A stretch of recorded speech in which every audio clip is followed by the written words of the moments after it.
IKS is associated with the history of this, subcontinent. Somehow, the West has convinced us solution for sustainability is added technology. The most intriguing thing is the manifestation process. I like to quote Gandhi that the earth has enough for every man's need, but not enough for every man's greed. What are other ways we can, increase the happy index? Happiness is associated with a lot of things that are external. Okay, wow. Now I have my smartphone. When I was pursuing any of my studies, I couldn't correlate to it. Yeah. The whole idea of freedom is freedom to consume, right?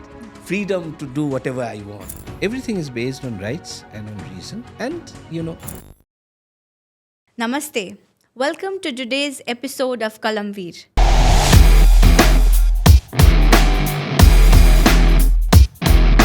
I'm so glad you are tuning in because we have a truly enriching conversation lined up today for you. We are diving into something both ancient and incredibly relevant today, the Indian Knowledge System or IKS.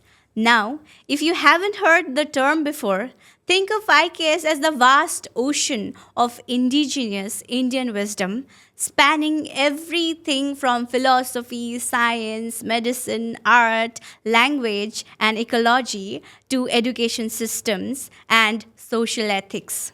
It is a holistic way of understanding the world, rooted in centuries of lived experiences and cultural practices. And the best part? It is now making its way into modern classrooms and academic spaces across India. To help us explore this fascinating world, we have with us someone who's not only passionate about knowledge, but also about making it meaningful and accessible to everyone. Dr. Pathik Roy. Dr. Roy is an associate professor of English at St. Joseph College, Darjeeling, his alma mater and academic home. His research spans gender studies, post colonial theory, film, and cultural studies, and is published widely in journals and books across these fields.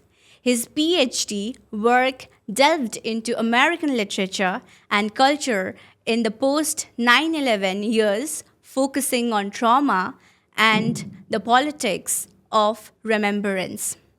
He has also led two major UGC funded research projects, one on Darjeeling's portrayal in Bengali cinema and another on the folk literature of Rabha community viewed through ecological and gendered perspective. But what really brings him here to today's conversation is his dynamic work in the Indian knowledge system. Dr. Roy is a certified master trainer in IKS under UGC, and he's been actively introducing and promoting this framework in colleges. In fact, he recently served as a resource person at a 5-day capacity building program for college teachers in Orissa. And fun fact, he's also a lifelong learner of debates, elocution, and public speaking. So, stepping into this podcast, space is, in his words, a cherished labor of love. So, settle in, get comfortable, and join us as we explore the Indian knowledge system and more with the insightful and inspiring Dr. Pathik Roy. So, sir, welcome to KalamVeer by Mayoor School, Siliguri. thank you very much. I'm indeed honored to be here. Also because this is something that I am quite passionate about. And indeed, as you said, I am a lifelong learner. Yes, sir. So before we start what IKS is, I wanted to understand, like I personally wanted to understand what, kicked you or what inspired you to be the master trainer of IKS. See, when we started this off, this was about a couple of years ago. Yes, sir. And at that time, you see this whole idea of a master trainer. This was in its very nascent. So it all started off, I think, with a session where the IKS division together they had planned to train 1,000 teachers across the country, Okay. and I think it was in 4 different centers. Okay. Yes, there was one in BHU. There were different centers, one in South, one in the. So there were these. I think there were these 4 centers, Okay. and there were, I think, 250 teachers who were trained in each of these centers. So that was the first step. Thereafter, we had another training. Okay, again, it was spread out. My personal training was in Bhopal. Okay. Okay, Okay.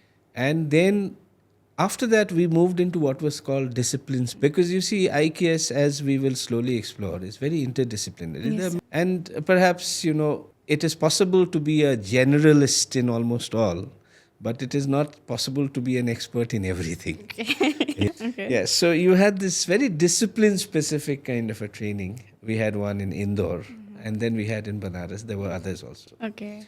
So that was how we got into it. And the more we got into it, the more we realized It is very intriguing. it is intriguing, it is interesting, it is rewarding, it is meaningful, but more importantly, it is something that the education system, and India as a whole requires. Okay. Okay. This is something that had been waiting to come out. So this is how we got into it. Okay. I always say we, because it's a huge team. Yes. Throughout the country you will Yes, sir. have a whole team who's working Yes, on sir. this. Yes, Yeah. So, what is IKS? Like to get to introduce IKS to any layman, how do you introduce IKS? I mean, see, IKS is associated with the history of this, subcontinent. Yes, sir. And I'll tell you why I'm using the word subcontinent. I will, Yes, sir. qualify it also. Yes, sir. But the main thing is that this, even by any average, let's say, estimate, this is a civilization that goes back, 5,000, 6,000 years. And in that sense, it is the only surviving unbroken civilization. Yes, sir. You look at Mesopotamian civilization. There were a number of these civilizations, but then even say the Greek or the Roman civilization. But this is an unbroken thing. It has changed.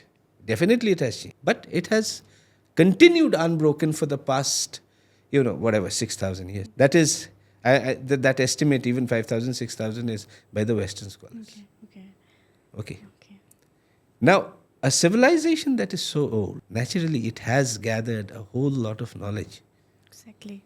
Right. Exactly. So, IKS the would be, everything that this Indic civilization, this civilization of the subcontinent has created and has, formulated over this long stretch. That includes art, that includes aesthetics, that includes spirituality, that includes philosophy.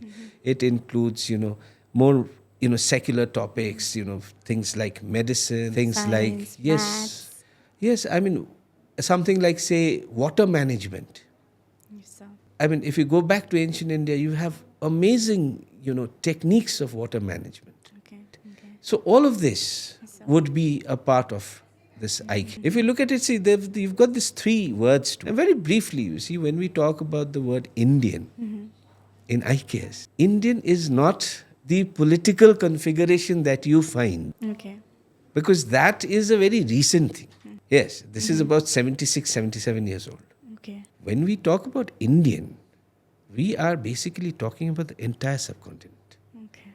which starts from, Burma, this side, to talking about, the Himalayas on the top, and then the Indian Ocean. This was the playground of this civilization. Okay. And it's an amazing thing. Take for instance, say someone like, say Chanakya.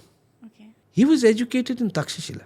Takshashila is not in the political map of India, but he was influential and, instrumental in the formation of the Mauryan dynasty in, Pataliputra, which is... So, and I also wanted to talk what is so Indian about Indian knowledge system? You see, the whole idea of... Now, the thing is that we have to understand that whenever we're talking about the Indian knowledge system, we are talking about three things. And this is, like I refer to the website of the Indian knowledge system. We talk about three things when we talk about Indian knowledge system. One is the drishti, the unique perspective that makes it Indian and distinguishes it from other, civilizational structures. You see, West, we have this Greco-Roman. Basically, it starts from the Greeks and the Romans. Okay. So their civilization has a different, structure, certain foundational blocks which are very different from ours. All right. So this is something that we have to keep in mind. Okay. So what are the other two features? You were talking about features. Yeah. Drishti. The second is parampara. Okay.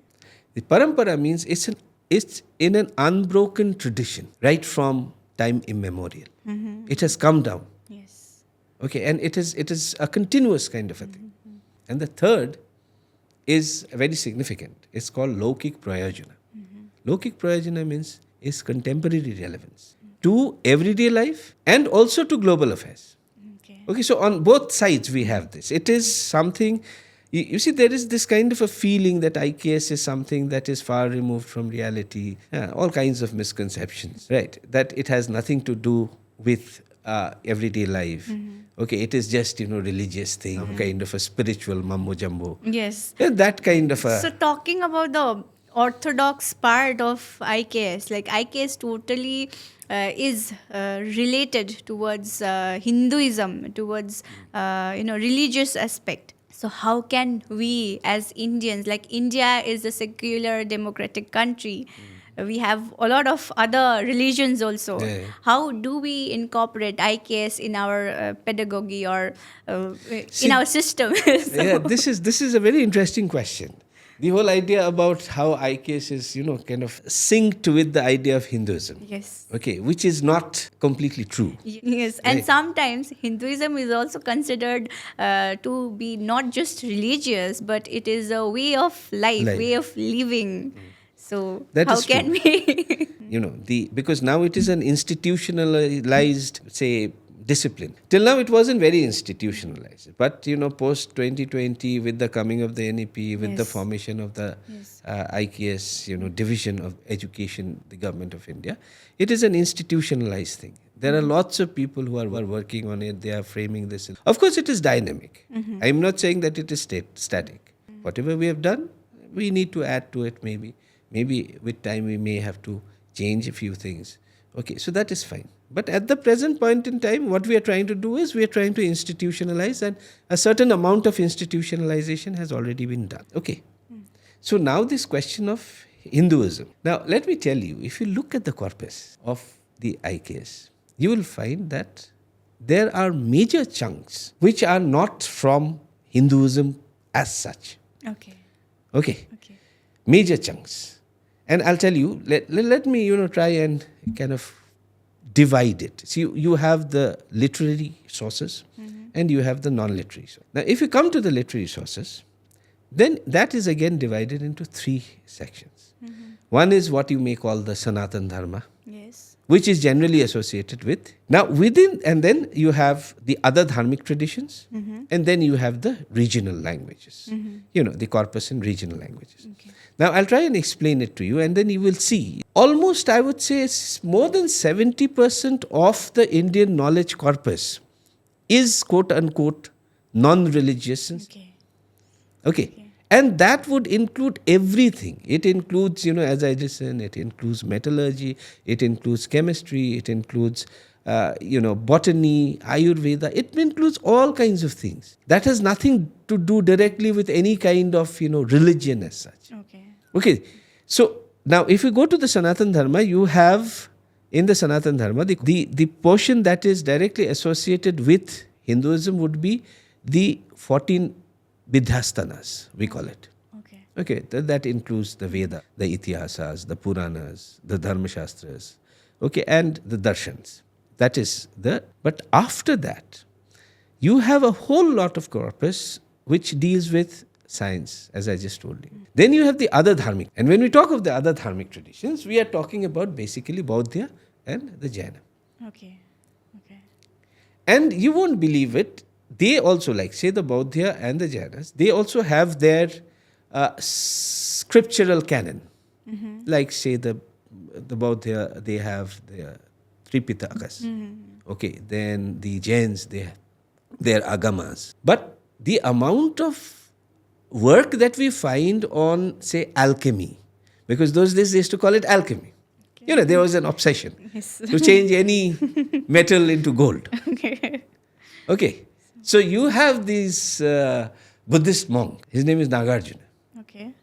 And he has this very, very important book. Okay. It's called Ratna Rasakara. Similarly, amongst the Jains, you know, the amount of literature that you find on mathematics in the Jain canon is astounding. There's a person called Madhavacharya.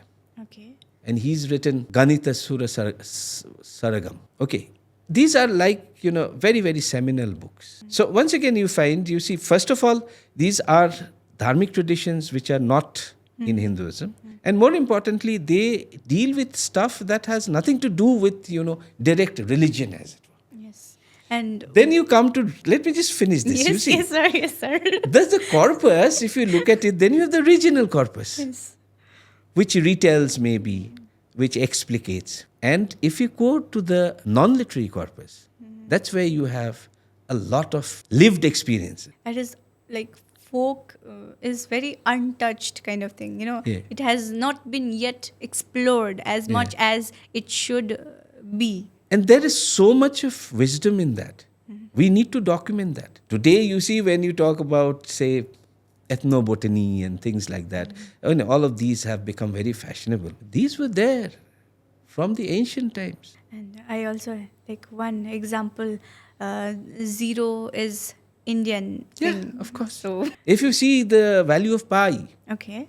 this was established by two different Indian mathematicians in two different ways. I don't have the time to talk about the different ways in which it was. One was Bhaskar, the other was Aryabhatta. And both of them came to the same value of pi. Decimal system, series, progression. You find all of them. I mean, ancient Indian wisdom when it comes to mathematics was absolutely amazing. And it is a pity that for some reason, this has never been, you know, brought out. Yes. You know, we keep feeling self-apologetic about, you know, our contribution Yes. to the global knowledge. Yes. This is something that was there. I mean, just imagine 5,000 years ago, we were a completely, you know, self-sufficient civilization. Drainage system. There were people who were talking about abstruse philosophy. Where was Europe at that time? 5,000 years ago. 6,000 years ago. Yes. Yes, and Yes. it is very important, therefore, that we bring this out. And it has to start at the school level. Exactly. And when we talk about manifestation, our youths are so much fascinated towards Yeah. manifestation, talking to the universe. And the Western civilization has, they have repacked the thing and then selling us. They have co-opted it. Yes. Yes. But then it was already there. When I was doing a few research, I found that there is one thing about sankalpa, doing sankalpa.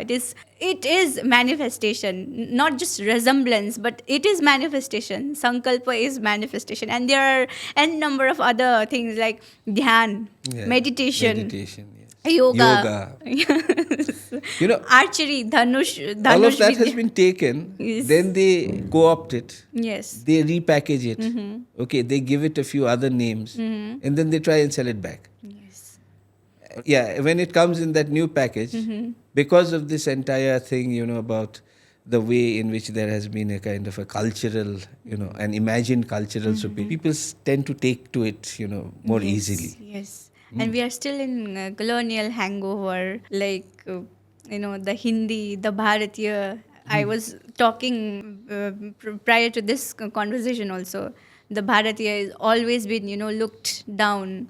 Yeah, that is there. And I think this, the whole idea of launching IKS is also, to some extent, it is about creating pride in our national. But why now? Why not, few years ago?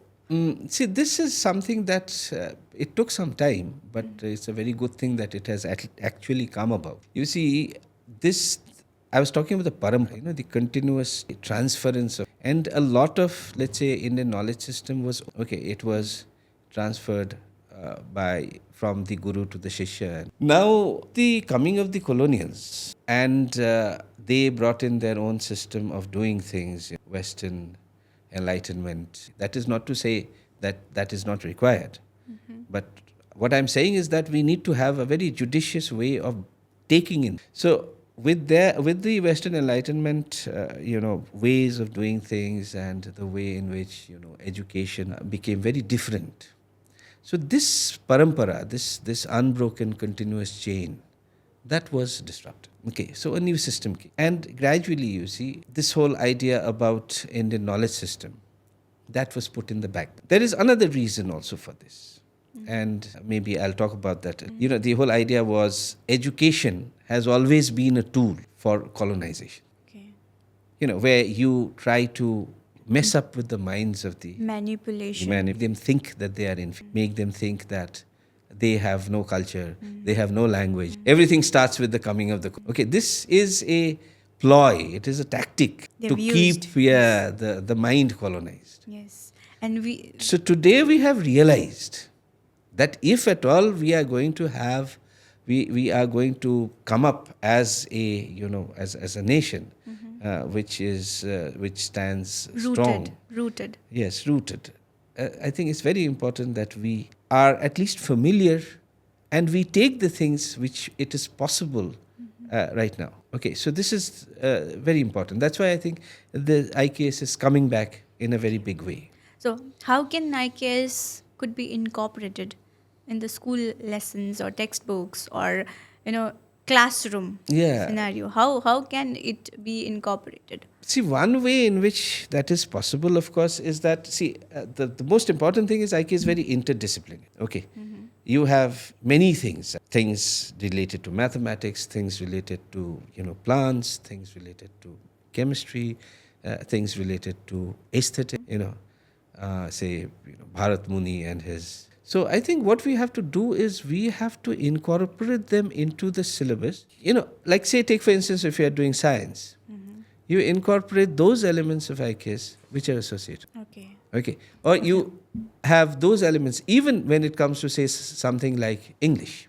Okay. You see, it is quite unfortunate that a lot of stuff, a lot of reading material that is there in the English syllabus, they come from a culture which a lot of students cannot relate to. Exactly. Even I could not relate when I was doing my graduation or my master's. Yes, because you do not kind of live in that world. You are from a totally different, let's say, civilizational. So it is important that we have reading materials to which students can relate. Okay, and not only relate, it would also give them some kind of a moral, some kind of an ethical lesson, which would help them to navigate, life. That I think is very important. So in that sense, you learn the language, right? But at the same time, you do not become mentally colonized to a different cultural paradigm. Exactly.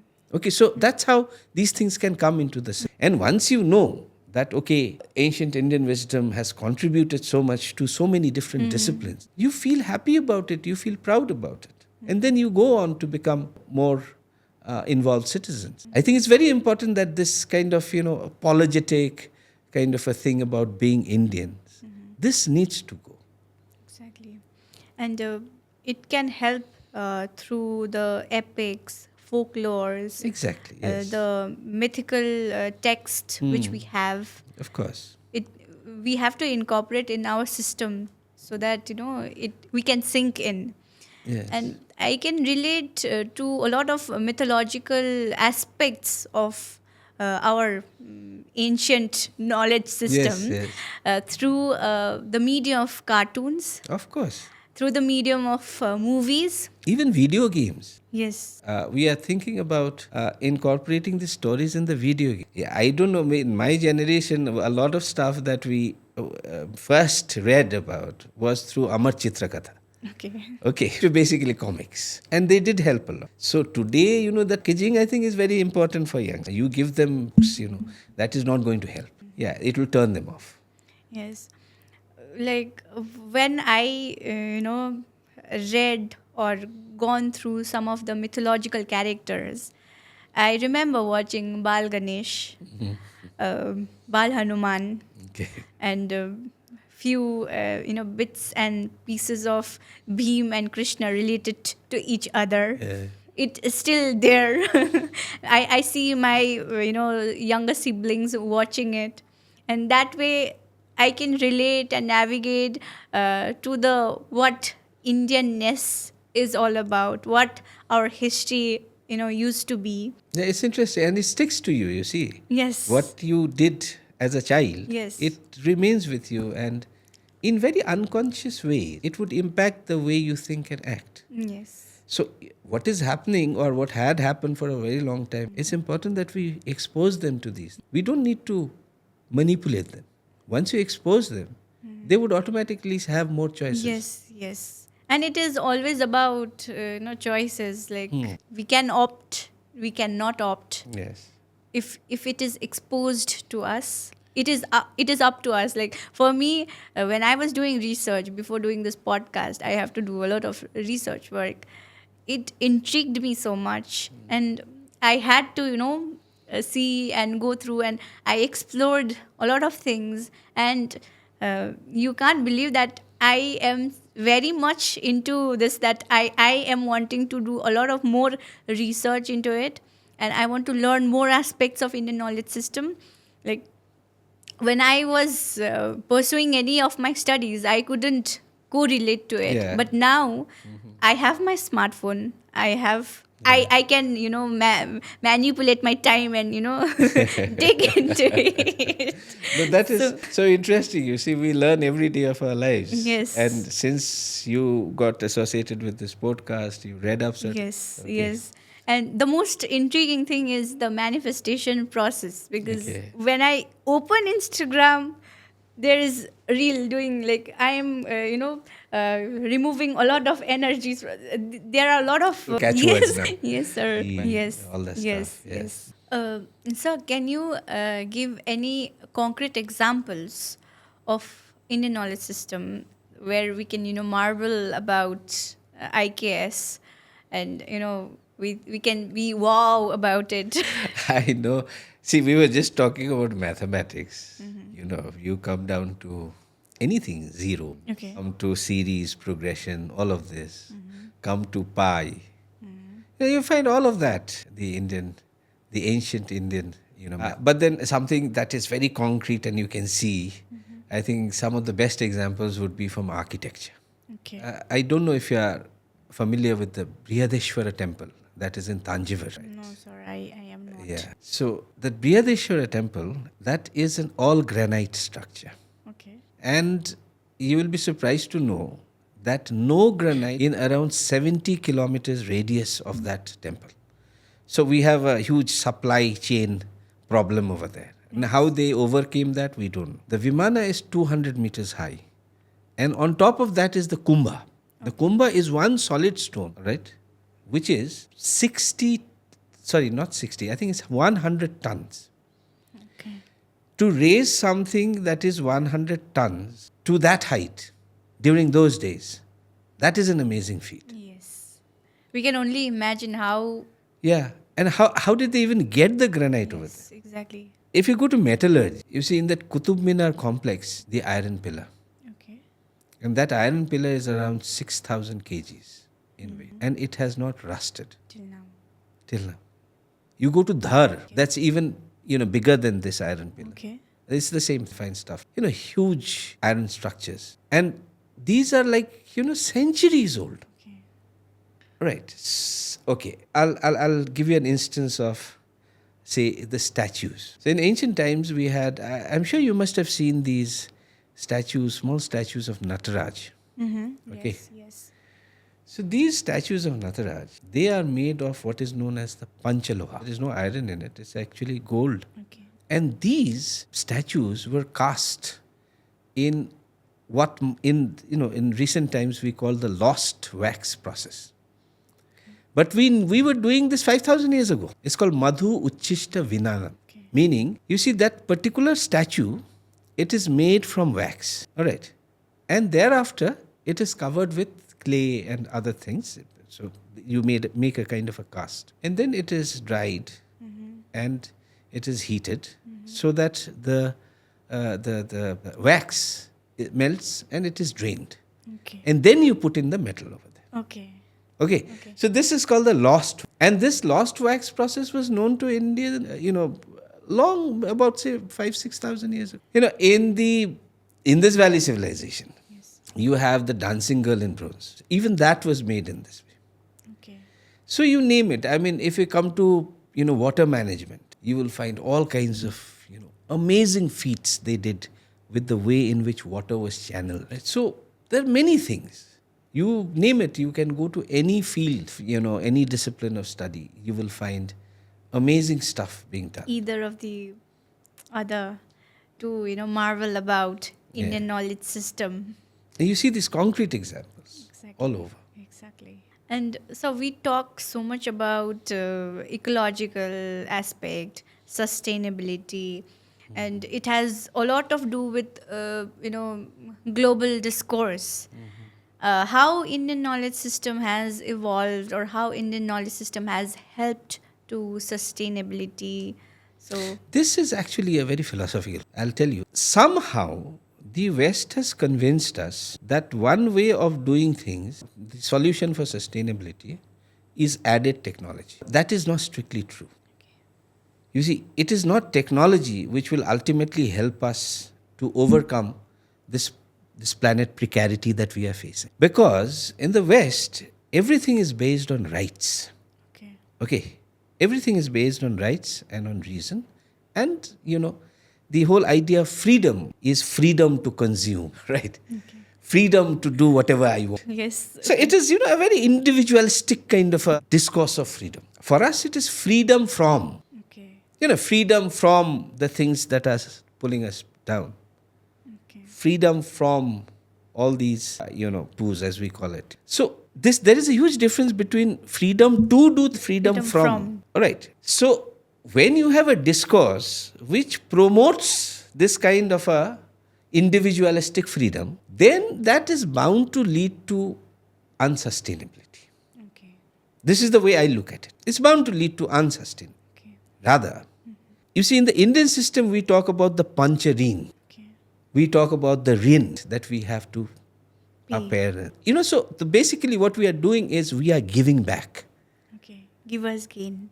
Yes. That we are creating surplus. Okay. It is, the Indic civilization is based on this, giving back. Not taking. And not taking to such an extent that you kind of disturb the entire planet. Okay.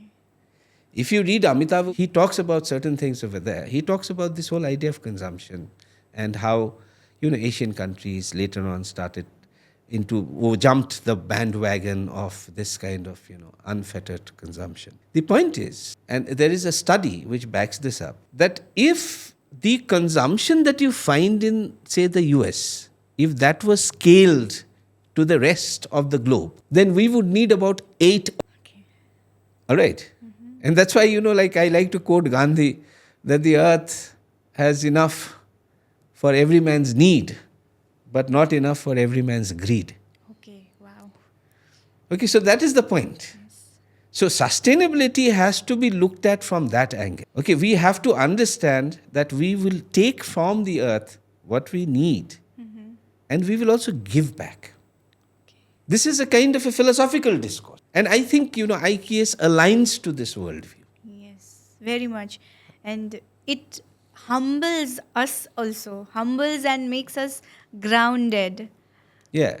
It makes us feel that, we are a part of a larger system. It is not in that sense anthropocentric, meaning to say it is not centered with man in the middle and, everyone else is supposed to serve man. Right, so there is always this kind of an interconnectedness that we figure out. Okay. And okay. So that is why I find that given this very, very unsustainable mindset that has been promoted, it is very important that we bring in IKS because it will help us to rewire our brains and look at it So this sustainability is very important. So let me take you to a hypothetical scenario. Since Indian knowledge system is so much intriguing, the conversation is intriguing. Let me take you to the hypothetical scenario there where we still have Indian knowledge system. We are still in the Gurukul based system. There is no colonization, or our education system has not been dismantled. So Finland, Japan, and Malaysia, these three countries have the best educational system. Do you think that India can compete to them in terms of knowledge system or education system?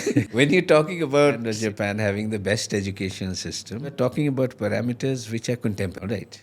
And on the other hand, you are freezing the Indian knowledge system in time. Now, the point is, I feel that you see, at the end of the day, we have to evolve. Yes. Yes, we have to Yes. evolve. So these are not very comparable because on one hand, if you are talking about, say, the knowledge system of Japan or the knowledge system of Europe 5,000 years ago, then that would be comparable. Yes. Yes. Okay. And indeed, there is hardly any comparison in that sense. But if you freeze this and if you talk about a very contemporary thing in these countries, now all I can say is that, see, IKS, what it was 5,000 years ago, it has, today we are bringing it back. But we have to bring it back in a particular avatar. Yes. Reshaping it. You reshape it. Yes. And we cannot say that we are blind and, we block off everything else. The point was, there was a disbalance in the way we blocked off IKS. My point is, let us bring back the IKS, and we already have a number of other discourses too. So we bring everything, and then we have to blend. We have to see what is there. I mean, what is obtained. Yes. Education is always, evolving. Yeah, it is evolving. The moment you freeze anything, no, that is very dangerous. Okay. So, and that's why I would say that even today, say, IKS is not something that is static. We are still evolving. Yes. New knowledge systems and new ways of looking at things. Yeah. What I think today, maybe I wouldn't be thinking exactly the same way another 10 years Yes. down the line, right? Yes. But so it's that evolution. We have to keep our mind open. And I think we in India, we always have that thing, the idea of giving due importance to alternative. Okay, that is there. If you go back to the ancient texts, not written by any one person. Okay, there were many voices. It is a very polyphonic thing. Many different people they have there, and indeed you would often find, two people may be contradicting one. Tradition, you have Charvak, and Charvak is an atheist tradition. Okay. Okay. So if you have the theist and the atheist, you see the Buddha and the Jainist tradition, they are atheist. Okay. So it is not as if you have only a theist tradition, and it is possible for all of this to coexist, Okay. right? So that I think is so significant that we are able to take in multiple viewpoints, multiple ways of looking at the world, making meaning of the world. So, and when I was doing a little bit of research about happy index of the youth of the world, of the country, so our country, among 147 countries, India ranks 118 as happy index, happiness. What do we call? So, do you think that incorporating Indian knowledge system to our educational system can increase the happy index, or what are other ways we can increase the happy index? As far as IKS is concerned, Indian knowledge system and happiness, you see, you have to contextualize it, because today what has happened is happiness is associated with a lot of things that are external. Wealth. Okay, yeah, I'm not just wealth. I mean, a young person is happy if that person has a, iPhone. Or if that person has a, branded whatever, some clothes or some branded shoes or whatever. It is the way in which they have been manipulated that happiness depends only on these externals. This is very dangerous. Yes. It's not only happiness. Believe me, it is the self-worth. You think that you are worth it if you have, branded shoes and if you go to, if you can post pictures of yourself from happening places. Okay. That- You go to a tea stall in your own, that is not good enough. You have to go to some branded shop, okay, where having the coffee or the tea is not important. The fact that you went there and you posted the picture, that is more important. So Exactly. look at the way in which, happiness has been redefined. Recently, McDonald's has been introduced, Okay. and I can see a lot of pictures So that- being posted, and it sort of becomes a trend to go there and post a picture of you having like talking about Starbucks. So these are big brands. And, Yes. somehow they have been associated with happiness. Yes. So dangerous. So the point is, happiness needs to be sought within. It is not without. It is not outside. It should be sought inside. It should be in the form of contentment. And I think this is where IKS has a big role to play. Yes, because it helps you find your individuality. It's an do you- inward journey. Yes. Where do you stand? Where are you from? What is your vision? What is your mission? So Yeah. that all things like we could learn from Indian knowledge system. We can learn from Indian knowledge Exactly. system. It can encourage a lot of inner listening. Yes. It can, provoke a kind of an inner. And, as you move inwards, you slowly still down.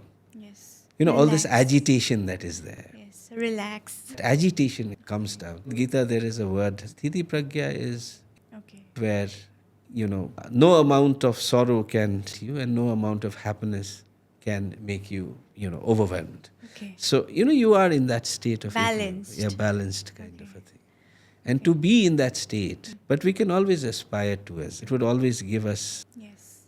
to understand that happiness does not depend on these external things. You really are.